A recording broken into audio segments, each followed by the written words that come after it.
Para भाइ बहिनीहरू, विद्यालय बन्द भएपछि हामी फेरि तपाईहरुको सिकाइका लागि रेडियो कार्यक्रम हाम्रो घर हाम्रो पाठशाला लिएर उपस्थित हुँदैछौं नि। हरेक शुक्रबार बेलुका 6:30 बजेदेखि 7 बजेसम्म CIN मार्फत देशभरिका सामुदायिक रेडियोबाट तपाईहरुले हामीलाई सुन्न सक्नुहुन्छ। हिँड्दै गर्दा निताको खुट्टा झुक्किएर कमिलाको तातीमा टेक्न पुगेछ, अनि त कमिला रिसाएर टोकेको रहेछ। बजारमा भएको त्यो कालो बजारी विश्वभरै फैलेको यो कस्तो महामारी। हे माता तिम्रो चरणमा फूल चढाए माता दीप जलाए। कार्यक्रममा तपाईं भाइ बहिनीहरूको सहभागिता पोहोरको जस्तै हुनुपर्छ है। हाम्रो स्टुडियोको IVR नम्बर 0152606646 मा आफ्नो विचार र सृजना रेकर्ड गराउन सक्नुहुनेछ। भाइ बहिनीहरूले रेडियो कार्यक्रम हाम्रो घर हाम्रो पाठशाला CIN र ओल्ड भिजन इन्टरनेशनल नेपालको फेसबुक पेजबाट पनि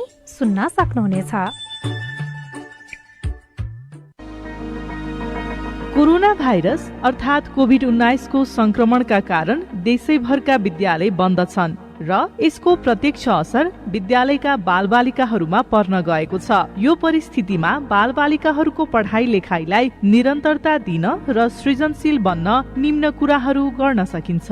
बालबालिकाहरूलाई नयाँ नयाँ किताब पढ्न लगाउने, कथा कविता लेख्न तथा चित्र बनाउन लगाउने। घरभित्रै बसेर नयाँ कुरा सिक्ने मौका त रहेछ, तर अनुशासित हुन महत्वपूर्ण छ। दिनभरि गर्ने क्रियाकलापको तालिका बनाउन लगाई हरेक दिन सोही तालिका अनुसरण गर्न प्रोत्साहन गर्ने। कुन समयमा खाना खाने, पढ्ने, सिक्ने, खेल्ने र सुत्ने जस्ता कुराहरूलाई समेट्ने। नजानेको कुरा आमा बुबा तथा आफूभन्दा ठुला दाइ दिदीलाई सोध्ने बानी सिकाउने। नजानेको कुरा स्कुलको सरमिसलाई फोन गरेर पनि सोध्न सकिनेछ भन्ने सिकाउने। रेडियो वा टिभीमा पढाइ सम्बन्धी कार्यक्रमहरू सुन्न वा हेर्न लगाउने। जिज्ञासा लागेका कुरा घरमै बसेर कम्प्युटर वा मोबाइलमा इन्टरनेट जोडेर खोज्न सिकाउने। उमेर अनुसार बालबालिकाहरूले सक्ने खालका जस्तै तरकारी केलाउने र खाना पकाउने, आफ्नो सरसफाई गर्न तथा घरका ससाना काममा सघाउन लगाई समयको राम्रो सदुपयोग गर्ने। सिकेका नयाँ कुराहरू साथीहरूलाई सुनाउने तथा उनीहरूबाट पनि सिक्न प्रोत्साहन गर्ने र घर बसेको समयमा आफ्नो हजुरबुबा हजुरआमा वा घरका अन्य सदस्यहरूसँग समय बिताउन लगाउने। वर्ल्ड भिजन इन्टरनेशनल नेपाल र CIN। तपाईले CIN को साझा खबरका मुख्य शीर्षकहरू नेपाल टेलिकमको सिम भएको मोबाइल नम्बरबाट पटक पटक जुनसुकै बेला निशुल्क सुन्न सक्नुहुन्छ। 32100 डायल गर्नुहोस् र दैनिक समाचार, स्वास्थ्य, कोभिड-19, कृषि, मौसम, प्रकोप र अधिकारका बारेमा पनि निशुल्क सुन्नुहोस्। 32100 सूचनाको सञ्चार। सामाजिक रूपान्तरणका लागि यो हो सामुदायिक सूचना नेटवर्क CIN।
सामाजिक रूपान्तरणका लागि यो हो सामुदायिक सूचना नेटवर्क CIN।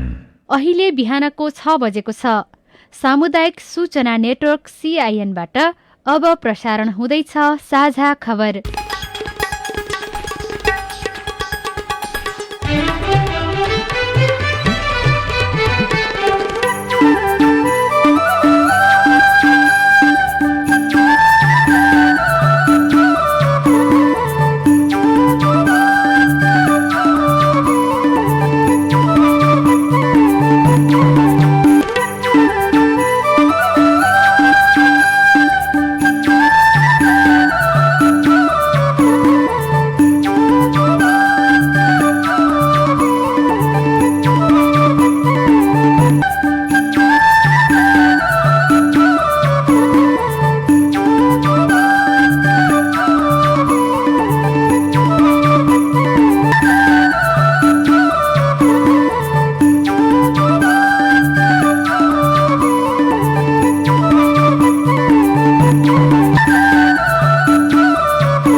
शुभ प्रभात। यो CIN को साझा खबर हो। सीता शर्मासँगै लील प्रकाश चन्दको तपाईलाई स्वागत छ। सामुदायिक रेडियोबाट देशैभरि एकैसाथ प्रसारण भइरहेको साझा खबर CIN खबर.com र मोबाइल एप CIN बाट पनि सुन्न सकिन्छ।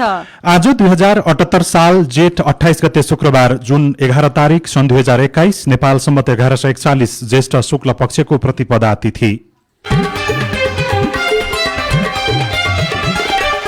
साझा खबरमा प्रमुख खबरका शीर्षकहरू। नागरिकता अध्यादेश कार्यान्वयन नगर्न सर्वोच्चको अन्तरिम आदेश। एमाले महाधिवेशन आयोजक कमिटिले पनि मान्यता पाएन। मन्त्री परिषद फेरि विस्तार। गण्डकीमा मुख्यमन्त्री गुरुङ पदमुक्त। प्रदेशहरूको नीति तथा कार्यक्रममा स्वास्थ्य र रोजगारी प्राथमिकतामा। प्रदेश 2 मा चुरे संरक्षणका योजना। लिपुलेक जोड्ने भारतीय सड़कका कारण नेपालको घोडेटो पुरियो। निषेधाज्ञाका बीच 6.5 अर्बको औषधि आयात। बंगालको खाडीबाट मनसुन शुरू।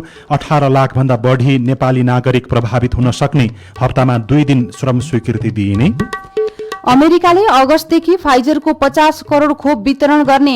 म्यानमारमा सैनिक विमान दुर्घटनामा पर्दा 12 जनाको मृत्यु। अन्तरिक्ष केन्द्रमा पठाइने यात्रीका लागि चीन तयारीमा। र विश्वकप अनि एसियन कप छनौट खेलमा आज नेपाल अनि अस्ट्रेलिया बीच प्रतिस्पर्धा हुँदै युरोकप फुटबल प्रतियोगिताको उद्घाटन खेल इटाली र टर्की बीच हुने।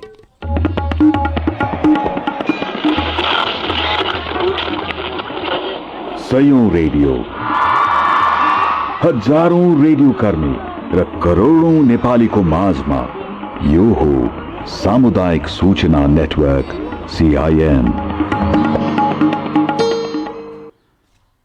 साझा खबरको सबैभन्दा सुरुमा सर्वोच्च अदालतको अन्तरिम आदेशको प्रसंग। सर्वोच्च अदालतले कार्यपालिकाले राजनीतिक उद्देश्यले ल्याएको नागरिकता सम्बन्धी अध्यादेशलाई छम्म ठहर गर्दै कार्यान्वयन नगर्न हिजो अन्तरिम आदेश जारी गरेको छ। कानून बनाउने जिम्मा संसदको भएको जनाउँदै सर्वोच्च अदालतले संसदमा विचाराधीन अवस्थामा रहेको नागरिकता सम्बन्धी विधेयक अहिले संसद नभएका बेला अध्यादेश मार्फत ल्याउनु पर्ने कुनै कारण नदेखिएको ठहर गरेको हो। प्रधान न्यायाधीश चोलेन्द्र शमशेर जबरा, न्यायाधीशहरू दीपक कुमार कार्की, मीरा खड्का, हरिकृष्ण कार्की, ईश्वर प्रसाद खतिवड़ाको संवैधानिक इजलासले प्रतिनिधि सभा विघटन गरेको भोलिपल्टै अध्यादेश ल्याउनुलाई शंकास्पद समेत मानेको छ। संविधानको धारा 114 मा भएको अध्यादेश सम्बन्धी व्यवस्थाको दुरूपयोग गर्दै ल्याइएको अध्यादेशमा टेकेर नागरिकताको प्रमाणपत्र दिएमा कानूनी जटिलता थपिने सर्वोच्चको ठहर छ। 3 वर्षदेखि संसदमा विचाराधीन रहेको नागरिकता विधेयक तत्काल के आवश्यकता परेर अध्यादेश जारी गर्नु परेको हो इजलासले भनेको छ। त्यस्तै सर्वोच्च अदालतले कर्णाली प्रदेशमा फ्लोर क्रस गरेपछि नेकपा एमालेको कारबाहीमा परेका प्रदेश सभा सदस्यलाई पुनर्बहाली गर्दै अन्तरिम आदेश जारी गरेको छ। न्यायाधीश प्रकाशमान सिंह राउतको एकल इजलासले प्रदेश सदस्यहरू अमर बहादुर थापा, प्रकाश ज्वाला, कुर्मराज शाही र नन्द बहादुर बुढालाई कारबाही गर्ने निर्णय कार्यान्वयन नगराउन अन्तरिम आदेश जारी गरेको हो। सर्वोच्चले नेकपा एमाले 10औं राष्ट्रिय महाधिवेशन आयोजक कमिटिको 2078 वैशाख 10 मा बसेको दोस्रो बैठकको निर्णय भनी उल्लेख गरेको बेहोरालाई मान्यता नदिएको हो। यो सँगै एमाले अध्यक्ष केपी शर्मा ओलीले बनाएको एमाले 10औं महाधिवेशन आयोजक समितिले कानूनी मान्यता नपाएको अवस्था देखिएको छ।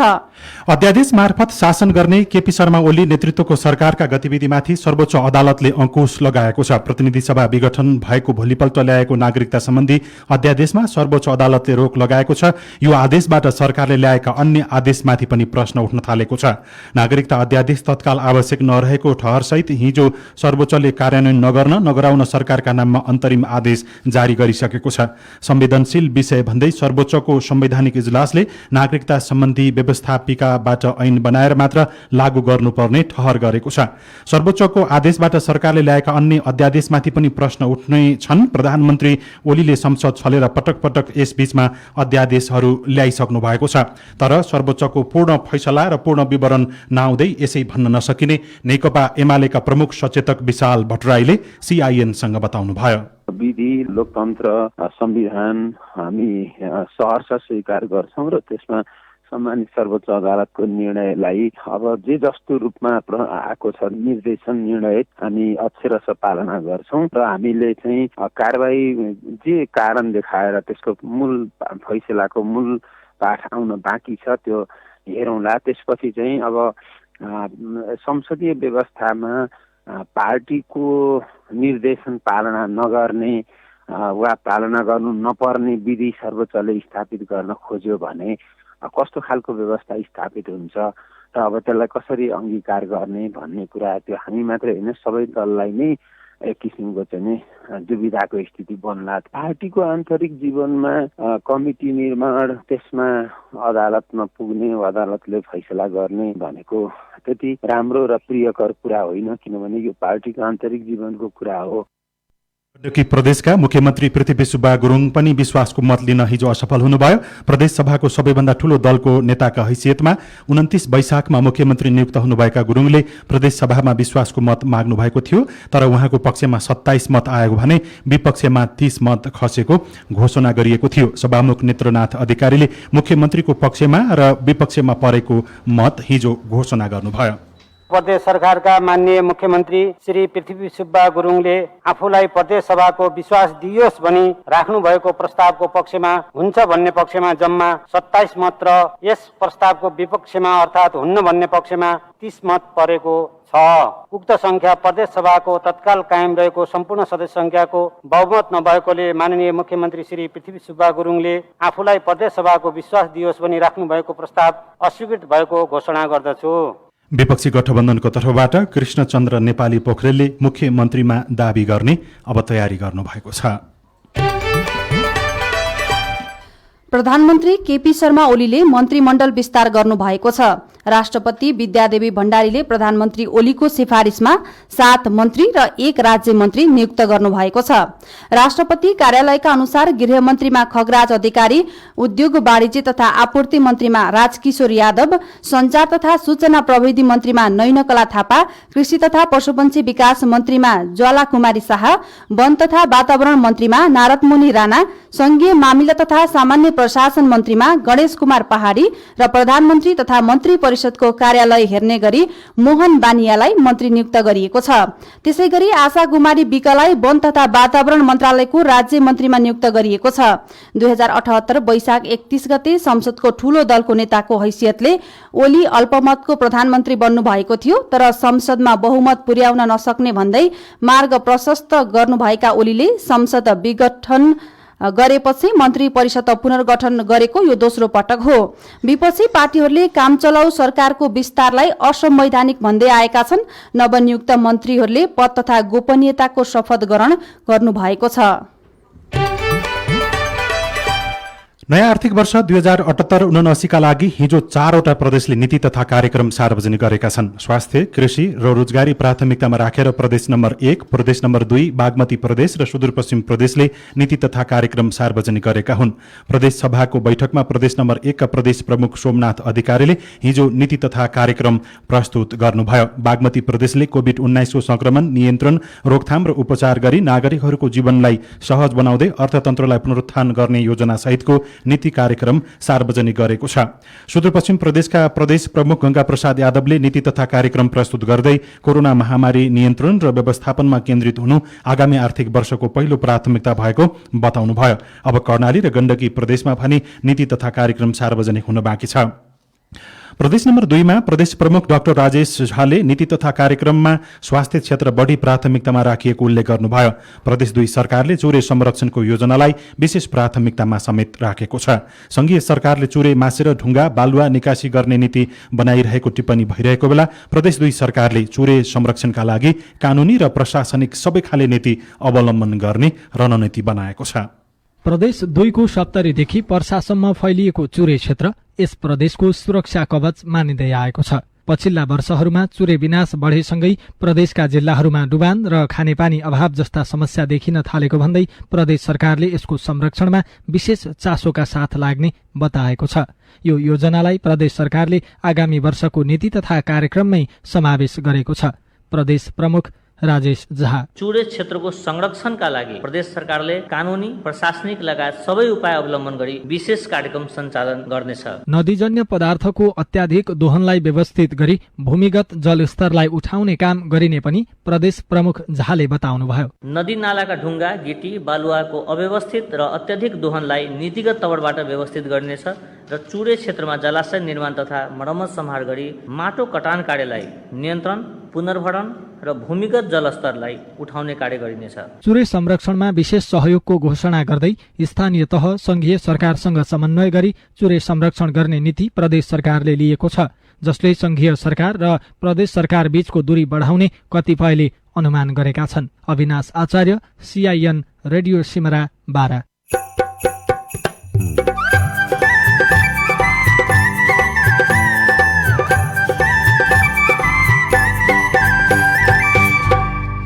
सामुदायिक सूचना नेटवर्क CIN मार्फत देशभरि प्रसारण भइरहेको साझा खबरमा संघीय मन्त्रालयलाई पुरानै योजना कार्यान्वयनका लागि बजेट, तामाकोशी चाहिँ अब आर्थिक वर्षमा सकिने भए भएर त्यसमा बजेट छैन। अरू सबै कार्यक्रमहरू पुरानै हुन्, पुरानाको निरन्तरता नै हो।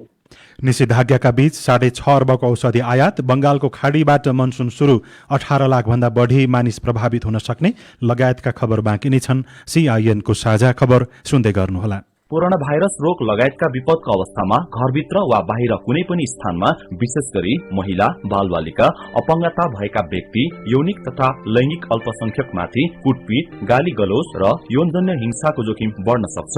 यस्तो व्यवहारबाट पीडित हुनु भएको छ वा अरू पीडित भएको थाहा पाउनु भएको छ भने उजुरी गर्नका लागि राष्ट्रिय महिला आयोगको पैसा नलाग्ने नम्बर 1145, नेपाल प्रहरीको पैसा नलाग्ने नम्बर 100 वा बालबालिका सम्बन्धी सेवाको लागि निशुल्क बाल हेल्पलाइन नम्बर 1098 मा सम्पर्क गर्नुहोस्। सेभ द चिल्ड्रेनद्वारा जनहितमा जारी सन्देश।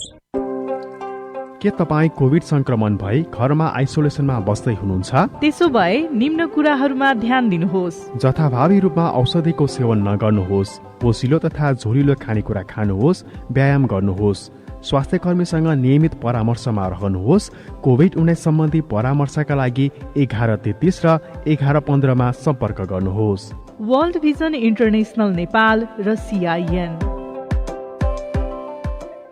सामाजिक रूपान्तरणका लागि यो हो सामुदायिक सूचना नेटवर्क CIN। तपाईँ अहिले देशभरिका सामुदायिक रेडियो CINखबर.com र मोबाइल एप CIN-बाट एकैसाथ साझा खबर सुन्दै हुनुहुन्छ। अब आज काठमाडौँबाट प्रकाशित पत्र पत्रिकामा छापिएका खबरको प्रसंग। आजको राजधानी दैनिकमा निषेधाज्ञाका बीच 6.5 अर्बको औषधिजन्य वस्तु आयात शीर्षकमा समाचार लेखिएको छ। नयाँ भेरिएन्ट सहित दोस्रो लहरमा फैलिएको कोरोना भाइरस महामारीबाट बच्न भन्दै सरकारले गत 16 वैशाखबाट लागू गरेको निषेधाज्ञाका बीच करिब 6.5 अर्ब रुपियाँ बराबरको औषधिजन्य वस्तु आयात भएको छ। उद्योग वाणिज्य तथा आपूर्ति मन्त्रालयको तथ्याङ्क अनुसार सरकारले लागू गरेको निषेधाज्ञा गत 16 वैशाखदेखि गत आइतबारसम्ममा कुल 6 अर्ब 45 करोड 22 लाख 58 हजार रुपियाँ बराबरको औषधिजन्य वस्तु आयात भएको हो। मन्त्रालयका अनुसार सो अवधिमा 4 अर्ब 96 करोड 17 लाख रुपियाँको तयारी औषधि आयात भएको छ भने 1 अर्ब 49 करोड 5 लाख रुपियाँको औषधिको कच्चा पदार्थ आयात भएको छ।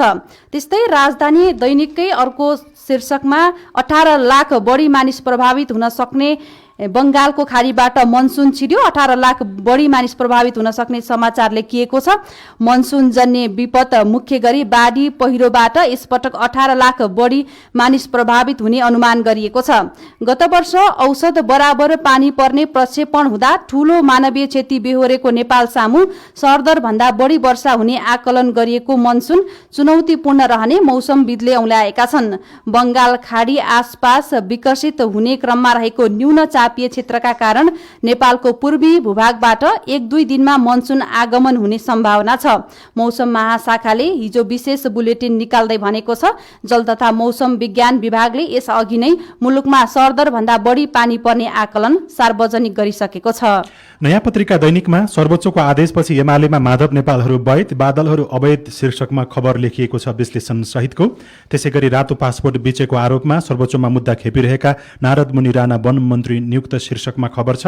प्रधानमन्त्री केपी ओलीले रातो पासपोर्ट बिक्री काण्डमा सर्वोच्चमा मुद्दा खेपिरहेका नारद मुनि राणालाई वन मन्त्री नियुक्त गर्नुभएको छ। राणाको पासपोर्टमा अस्ट्रेलिया गएका व्यक्ति 11 वर्षदेखि उतै रहेको उल्लेख गरिएको छ। अर्को खबर भित्री पन्नामा छ। प्रदेशमा सत्ता समीकरणमा विपक्षी उत्साही, सत्ता पक्षमाथि दबावै दबाव। प्रदेशको सत्ता संघर्षमा एमालेको झलनाथ खनाल र माधव नेपाल समूह सहितको विपक्षी गठबन्धन हावी हुँदै गएको छ। बिहिबार हिजो गण्डकी प्रदेश सरकार ढलेको छ भने कर्णालीमा पदमुक्त भएका 4 सांसद फेरि पुनर्बहाली भएका छन्। यसले सत्ता पक्षमाथि थप दबाव सिर्जना गरेको छ। कान्तिपुर दैनिकमा लिपुलेक जोड्ने भारतीय सडकले नेपालको घोडेटो पुर्यो शीर्षकको खबर छ। महाकाली नदी किनारमा भारतले बनाइरहेको धारचुला लिपुलेक सडक निर्माणका क्रममा विस्फोट गराउँदा खसेको चट्टानले नेपालको ब्यास जोड्ने घोडेटो बाटो पुरिएको छ। भारतले 2 दिन अघि उक्त बाटोको गर्भाधारमा चट्टान फुटाउन विस्फोटक पदार्थ प्रयोग गर्दा दार्चुलाको ब्यास गाउँपालिका 2 स्थित कल्जु क्षेत्रको बाटो भत्किएको हो। ब्यासको घोडेटो बाटोमा 5-6 वर्ष यता भारतीय सडकका कारण क्षति पुग्दै आएको छ। अर्को खबर गोर्खापत्र दैनिकमा छ। श्रम स्वीकृति अब हप्तामा 2 दिन।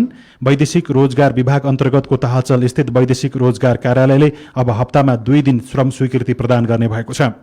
यसअघि प्रत्येक बुधबार श्रम स्वीकृति प्रदान गरिँदै आएको भए पनि अब भने हप्तामा आइतबार र बुधबार गरी 2 दिन प्रदान गर्ने कार्यालयले जानकारी दिएको छ।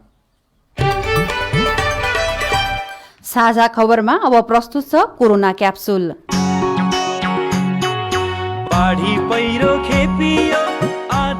कोरोनाको यो 50औं क्याप्सुल हो। आजको क्याप्सुलमा 4वटा डोजहरू छन्। आजका सबै डोजहरू कोरोनाको खोप सम्बन्धी जिज्ञासा शान्त पार्ने उद्देश्यले तयार पारिएका छन्। कोरोना क्याप्सुलका आजका डोजहरू दिँदै हुनुहुन्छ स्वास्थ्य तथा जनसङ्ख्या मन्त्रालयका सहप्रवक्ता डाक्टर समीर कुमार अधिकारी। अहिले संसारभर कोरोना विरुद्धको खोप अभियान चल्दैछ। सुरुमा निकै उत्साहका साथ सुरु भएको नेपालको अभियान अहिले खोपको अभावमा सुस्ताएको छ। खोप लगाए रोगलाई जितिन्छ भन्ने धेरैको आश छ।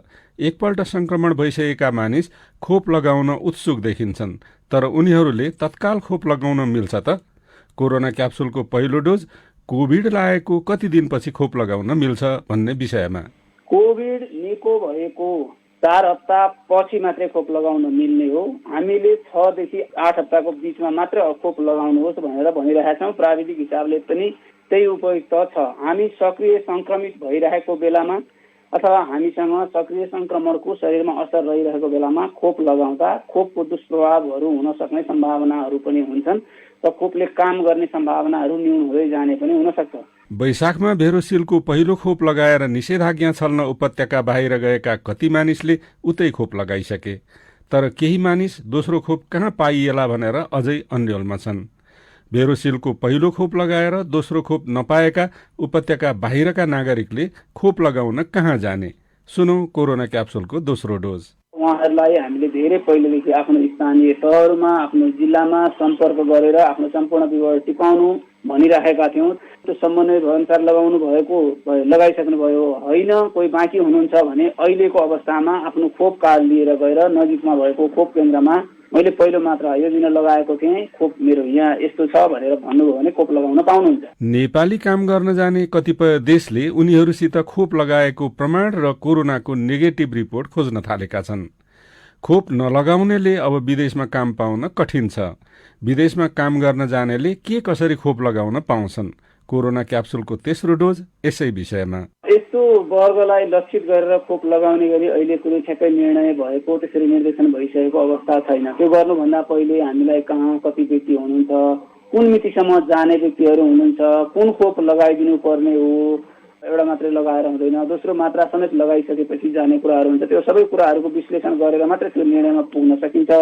अहिले यस्ता व्यक्तिहरूलाई लक्षित गरेर हामीले कुनै पनि निर्णय गरेको निर्देशन गरेको जानकारी छैन। सरकारको उच्च प्राथमिकतामा परेका 65 वर्ष माथिका अधिकांश नागरिकले पहिलो खोप लगाएको 3 महिनाभन्दा धेरै भयो।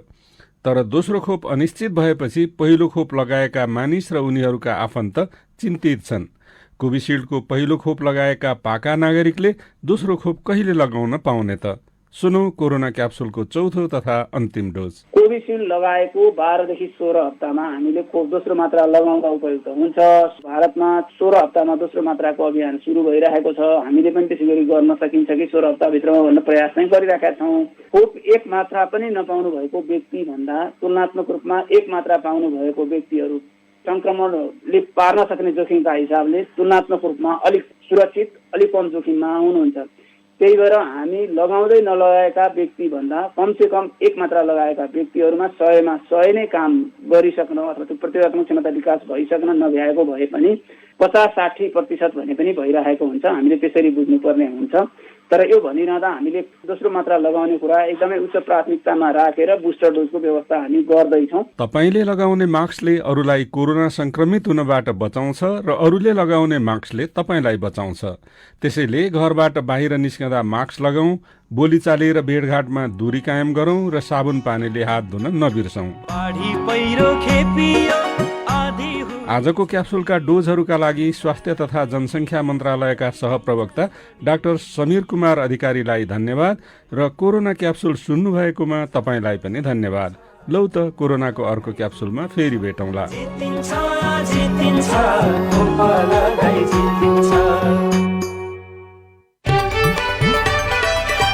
अब विदेशको खबर। श्रीलङ्काले सन् 2022 सम्ममा आफ्ना नागरिकलाई खोप लगाइसक्ने बताएको छ। श्रीलङ्का सरकारले सोही बमोजिम काम गरिरहेको अधिकारीहरूले जानकारी दिएका छन्।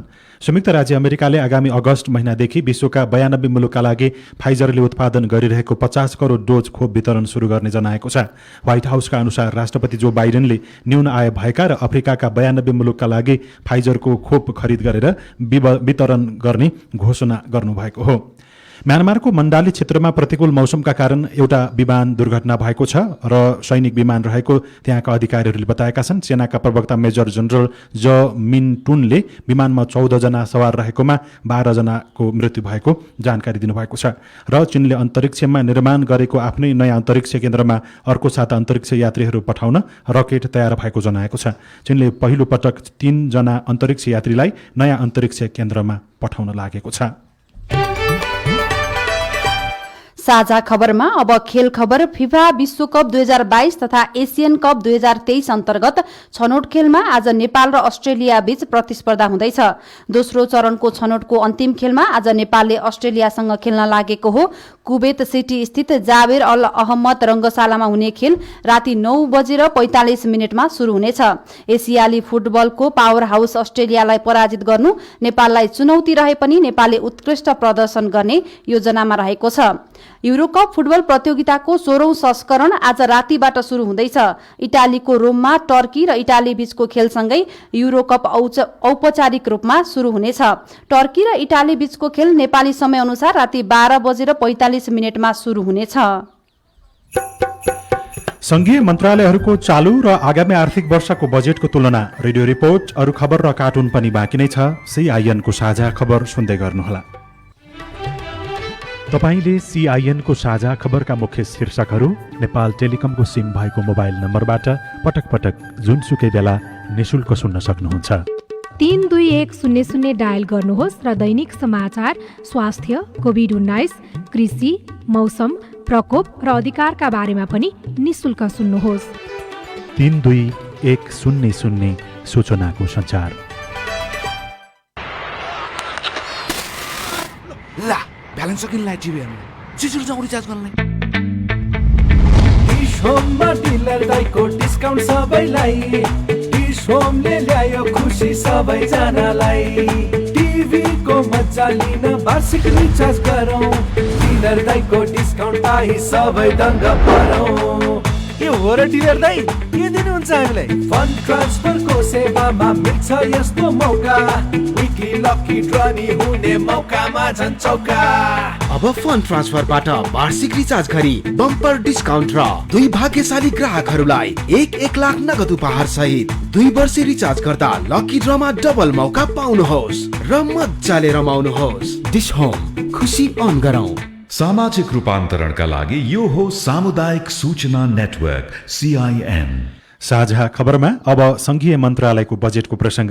सरकारले आगामी आर्थिक वर्षका लागि 16 खर्ब 47 अर्ब 57 करोड बजेट विनियोजन गरेको छ। यो चालू आर्थिक वर्षको भन्दा 1 खर्ब 83 अर्बले बढी हो। बजेटमा कुन मन्त्रालयका कस्ता योजना प्राथमिकतामा छन्? चालू आर्थिक वर्षमा 26 अर्ब 12 करोड़ बजेट विनियोजन भएको संस्कृति, पर्यटन तथा नागरिक उड्डयन मन्त्रालयलाई आगामी आर्थिक वर्षका लागि भने 26 अर्ब 63 करोड़ बजेट विनियोजन गरिएको छ। विनियोजित बजेट मध्ये 20 अर्ब 80 करोड़ नागरिक उड्डयन प्राधिकरण मार्फत मात्र खर्च हुने मन्त्रालयका योजना शाखाका अधिकृत होमनाथ काफले बताउनुहुन्छ। त्यो बाहेकको भनेको 5 अर्ब 82 करोड़ जति हुन आउँछ लगभग। त्यतिमा चाहिँ मन्त्रालय, विभाग, अन्य निकायहरू सबैले यहीबाट गर्ने हो। सरकारले ऊर्जा, जलस्रोत तथा सिंचाई मन्त्रालयलाई आगामी वर्षका लागि 1 खर्ब 21 अर्ब बजेट विनियोजन गरेको छ, जसमध्ये 5 अर्ब प्रदेश र स्थानीय तहमा सशर्त अनुदानको रूपमा जानेछ। चालू आर्थिक वर्षमा भन्दा 5 अर्ब बढ़ी रकम ऊर्जा र जलस्रोतका योजनामा विनियोजन गरिएको छ भने बाँकी पुरानै योजनालाई निरन्तरता दिइएको छ। मन्त्रालयका सहप्रवक्ता गोकर्ण पन्थ कुनैमा पनि बढी घटी भन्ने भन्दा पनि गत वर्षकै निरन्तरता हो हैन। गत वर्ष जे कार्यक्रमहरू हामीले सञ्चालन गरिरहेका थियौं, जे कार्यक्रमहरू अगाडि बढाइरहेका थियौं, त्यसमा यो तामाकोशी चाहिँ अब आर्थिक वर्षमा सकिने भएर त्यसको बजेट छैन। अरू सबै कार्यक्रमहरू पुरानै हुन्, पुरानाको निरन्तरता नै हो। स्वास्थ्य तथा जनसंख्या मन्त्रालयको बजेट चालू आर्थिक वर्षमा भन्दा 33 अर्बले बढ़ेको छ। केही मन्त्रालयको बजेट बढ्दा भूमि व्यवस्था, सहकारी तथा गरिबी निवारण मन्त्रालयको बजेट भने 2 करोड़ घटेको छ। राजस्व घट्ने प्रक्षेपण गरिएको र स्वास्थ्य क्षेत्रको बजेट बढ़ाएकाले मन्त्रालयको बजेट घटेको सूचना अधिकारी टोलराज उपाध्याय बताउनुहुन्छ।